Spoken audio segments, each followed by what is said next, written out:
दोस्तों, आज की खबर सुनने के बाद में अगर हमारा सर शर्म से ना झुक जाए तो आप मान लेना कि हम भारतीय अब रहे ही नहीं। हमने अक्सर सुना होगा कि हमारे देश से काफी लोग नौकरी की तलाश में विदेश चले जाते हैं और वहां की नागरिकता ले लेते हैं। काफी लोग व्यापार करने जाते हैं और टॉपर्स का तो हमारे देश में स्थान रहता ही नहीं है। वो अक्सर विदेश में जाकर सेटल हो जाते हैं, वहां की नागरिकता ले लेते हैं। अभी तक करोड़ों ऐसे हमारे हिंदुस्तानी हैं जो जाकर विदेश में बस गए हैं और भारत की नागरिकता को उन्होंने छोड़ दिया है।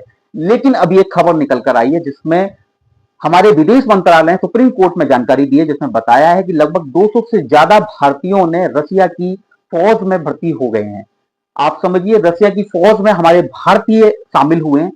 क्यों हुए हैं? इसके पीछे कारण यह है कि कहीं ना वहां वेतन जो है वो लगभग 2.5 लाख रुपए है। बोनस के रूप में लगभग 5 लाख रुपए दिए जाते हैं। साथ ही में अगर वो फौज में लड़ते लड़ते मर जाते हैं तो उनको 1.5 करोड़ रुपए का फंड भी दिया जाएगा। और भारत एक जानकारी और देता है जिसमें उसने बताया है कि लगभग 49 भारतीय इस अंतराल में लड़ाई के बीच में खत्म भी हो गए हैं।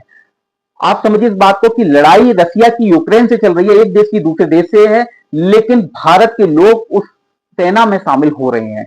तो फिर समझने वाली बात इसमें यह है कि जब अग्निवीर जैसी योजनाओं को लाया जाता है तो हमारे देश के जो लड़के हैं जो फौज में भर्ती होना चाहते हैं उनके जज्बातों के साथ में हमारी सरकारें खेलती हैं।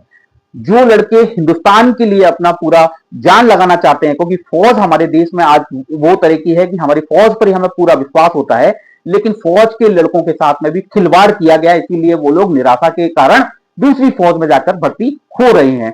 तो फिर अगर ये चीजों को सुनने के बाद में भी अगर हमारे खून नहीं खोलता है तो फिर मान लीजिए कि आपका आज के समय पे जो खून है वो लगभग पानी बन चुका है और हम भारतीय कहने लायक बिल्कुल भी नहीं रहे हैं। अगर सवाल इस बात पर भी हम लोग नहीं उठाते हैं भारतीय होने के नाते सरकार से, तो फिर हमको विचार करना होगा कि हम भारत के लिए कितना सोच पा रहे हैं। धन्यवाद।